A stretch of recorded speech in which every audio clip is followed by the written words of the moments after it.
Speaking of being a beast on the field. Here we go. Segues. I was trying to do the segue. You're trying to what? Do the segue to the first Okay, topic. I'm interested where this is going. Oh. Because I'm confused. MrBeast. Oh, that was...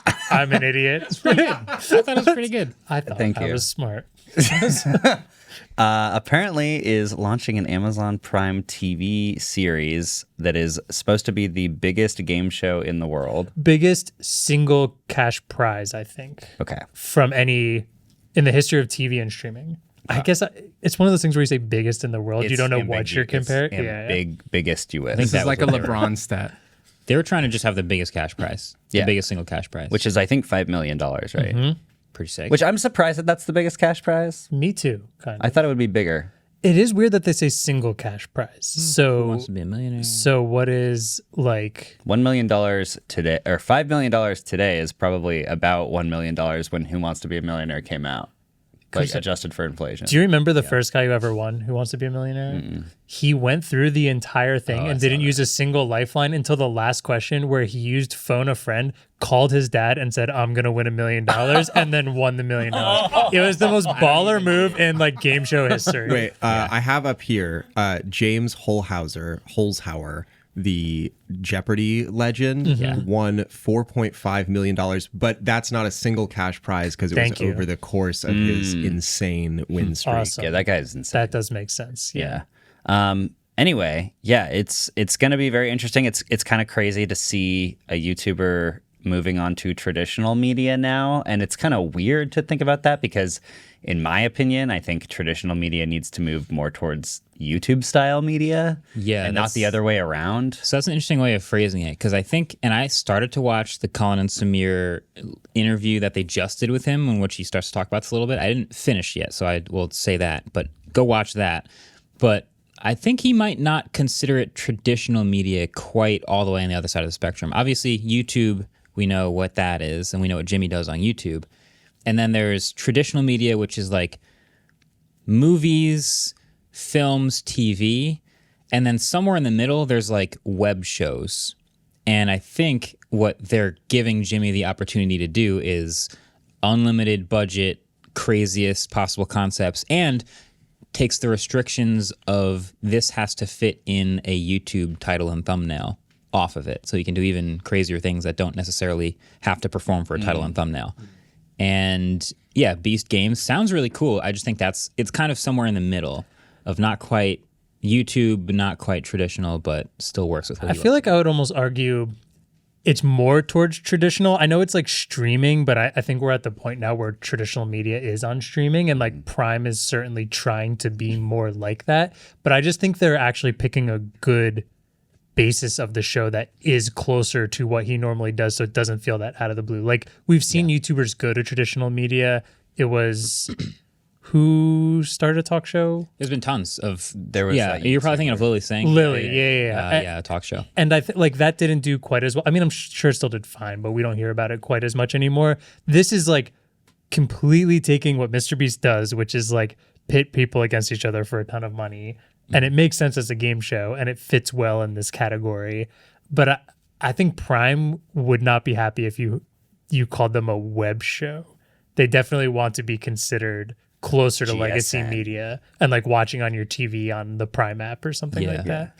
I think this was... I don't care if you make Amazon bunch mad, of, but saying. I think format-wise, this was like several hours per competition instead of one. Like a MrBeast video might be 15 minutes long and it's over, and the whole character arc is in 15 minutes. Yeah. I think this would be like several episodes, series, all right? series. I think together. that sounds really cool. So kind of like a Love is Blind, Love Island kind of thing, except not romantic. Yeah, they do a bunch of like series I think are cool, and that's why it feels more towards legacy media. Right. And who says it can't be romantic? There's nothing against the romantic. There are 1,000 people. There's the chances that people are attracted to each other are quite I'm high. trying to figure out what makes it legacy. Is it just because of the platform it's on? I think a series-based game show feels did- more legacy than...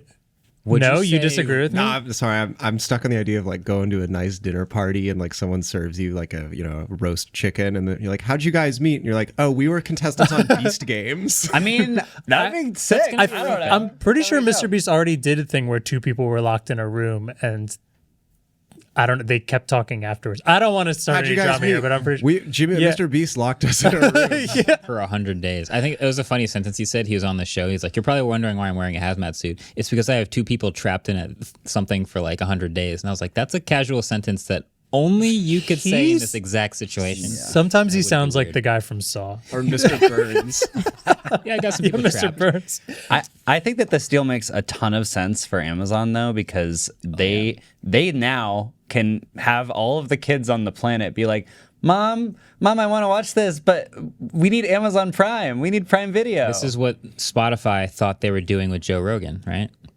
yeah. It's Well, and it exclusive. worked. It's exclusive content Yeah. on a platform with a talent that is really, really in high demand. Yeah. And so people are going to be attracted to go find that content, and the only way to do it is to join Amazon's service. Yeah. Well, That's what they want. I think one other interesting thing in there is at first when you said that, I was like, a lot of us have Amazon Prime already. But didn't we just talk a few weeks ago about how they're going to do the like either put ads in it or it's another like $3 a month? So now they make a lot more money from the ad. Release that banger in there, and then there's a new way of making money It's recently. a great point. Because I would actually, you would think that the target demographic for the show is probably going to be younger kids, and if they're younger kids, they probably have parents, and if they have parents, they probably have Amazon Prime. There's a lot of people in the U.S. that have Amazon Prime. Yeah. But now that they put ads in the content, they get to milk all that ad money as well. Oh, is there mid rolls? They just added ads to Amazon Prime content. Wait, It's This is a trivia question. It's 3 minutes per half an hour of content, I believe. I don't remember. Whoa. They added ads for Prime Video now, so you can not pay any more, and now you get about 3 minutes per half an hour of ads during watching streaming content on Prime Video, or you can pay $3 more a month, and then you get no ads. Which is wild because Amazon Prime already cost quite a bit. They've been slowly. How much is Amazon Prime? Right. It's like $15. How much Like is it? 100 something a year. I thought it was like close. Well, let's just look it up before yeah. I guess 30 times. Well, $140. Look it up before we get So- to the ozone. is. around 10, 12 bucks a month, which is like around the same as YouTube Premium, maybe within a couple dollars of each other a month. It is, and you get the like shipping benefits, but I would argue Prime Video's library is. Listen, there's some good stuff on Prime Video, but it's nowhere near as good as Netflix or You also Peacock get Prime or any Music, which is really good, actually. Is it? I never don't tried. use it, but It's really What good. makes it good? Really? I don't I'm use it. trying to remember what makes it good. Yeah, There was something that they did recently that It's either made the catalog or the app, and I don't think there's any other options.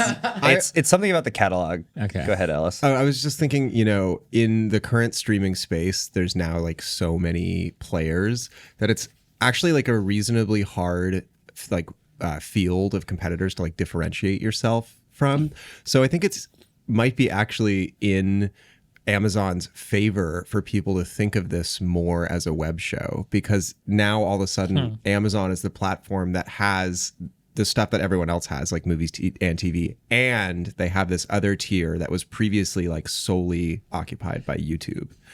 I think that's a really good point. To differentiate whether you think it's a web show or legacy or anything Yeah. is totally what they're going for, because a lot of other streaming platforms are more sought after than Prime, despite most people having Prime already. Okay. The reason Prime Music is good is because it is part of Prime, and it basically has all of the same features as Spotify, and it doesn't have ads. So it's basically like having Spotify Premium Built into built into your Prime subscription. Just like no one really knows about it, and because it's Amazon, I'm guessing the UX is dog water. And and if you want to like send a song to your friend, they have to be like, What? oh wait, I have Amazon Prime. I can listen to this. I ain't buying this song. Yeah, but they have podcast stations and songs at no extra cost. So I think my biggest question is, because they said Jimmy will be the executive producer of this, is he going to be the host? Did he mention that in the Colin Samir?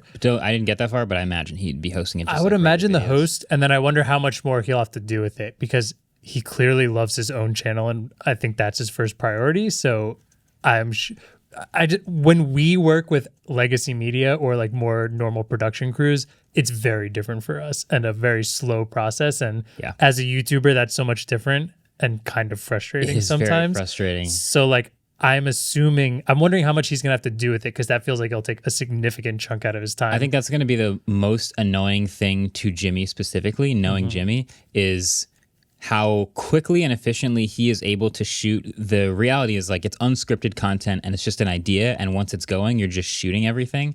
Trying to do that with Amazon with a crew that's not his, I imagine, and with big ideas that this crew is not used to shooting. And Amazon lawyers. The latency is going to be so frustrating, but hopefully worth it because I think he's got a bag and he's got a lot of ideas that he wants to do cool things with this. So I'm sure it's going to be worth it in the end, but that's going to be the thing that's probably one thing I keep thinking about with MrBeast in particular is he's mentioned multiple times how he's gotten to the point now with his channel where he can't find sponsors big enough willing to like pay for his videos, which is one of the reasons why Feastables is like so important to him. Who got the better end of this deal? Jimmy. I agree. Amazon or Jimmy? Yeah. Amazon loves throwing money at things that don't fully But we work just out spoke for about it. how no one really cares about Amazon Prime, like streaming, you know? So like now they have MrBeast. They're trying. A win for Amazon is probably converting some number of people to being new Prime subscribers for a long time. And when you ask that question, I go back to like who won the Joe Rogan Spotify deal. I would say Joe Rogan. I mean, probably. it's $100 million. Yeah, But to a company that can afford that. Yeah. So I think it really worked out for Spotify too. Because that deal just expired, I think just like a few weeks ago. It just got renewed, right? Yeah, it got renewed, but I think that he's available on other platforms now. It's not exclusive anymore. Yeah, so now it's like they're still paying him to be on the platform. And it's almost like the rest of the conversation around that was also earned media attention for Spotify. Oh, definitely. And maybe some of that is the same for Jimmy. Like Jimmy's now talking about Amazon Prime. Right. And who knows how much that would have cost them. Yeah. So. For Joe Rogan, it's like $100 million is $100 million. But, Yeah. you know, for Spotify, I think it was a really big thing too. Because a lot of the time when I ask people like, oh, do you listen to podcasts? They're like, yeah. And I send them a Pocket Cast link and they're like, what is this? I use Spotify. Yep. It seems like a lot of people use Spotify for podcasts. I use Spotify for all my podcasts. Which is pretty crazy. I also want to make a quick amendment on that Amazon Prime Music, the free one that comes with your Prime subscription. Okay. You can't select songs. It's like shuffle only playlists. Just like Spotify. It's just Pandora. Pandora. Yes. No, that's Well, the Spotify free does that, That too. is Spotify you free. literally Yeah. can't like play through an Are you album. kidding me? Yeah, you get ads. it's one of the most pointless products. I personally So- I couldn't do that. Okay. So it's basically Spotify free, except it doesn't have ads, which is nice. Okay. But that is crazy. I've never had Spotify free except when it first came out. Yeah. That's nuts. Yeah, it's Tell crazy. me you're rich.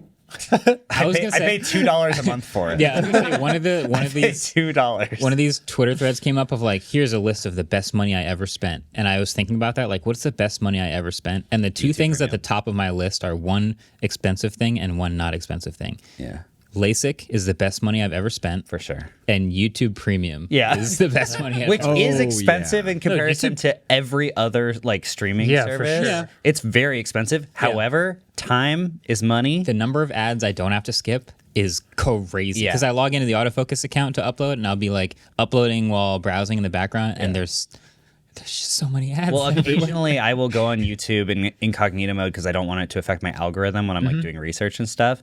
And the experience of not having YouTube Premium is insane. I cannot believe that people do that every day. And I imagine that has just gotten worse and worse and worse over time. Yeah, I can vouch for that being my top two. Yeah. It's expensive, but it's like probably the best quality of life purchase you can make. Yeah. Yeah. Hey, thanks for watching that clip. I think for my wish list, actually, I'd like to add one more thing. This video, but you liked it. Oh. Can I add one more thing too? Yeah, This channel, but you subscribe to it. Wait, let me add one thing. that's a good one. Wait, what else is there between like and subscribe? There's Comments. Oh, right. I have one more thing. Sorry. Every video on the Waveform podcast channel, but you commented on it. Comment microfiber. That's Deep perfect. cut. We have to end it there. That's it. Thanks for watching. Bye.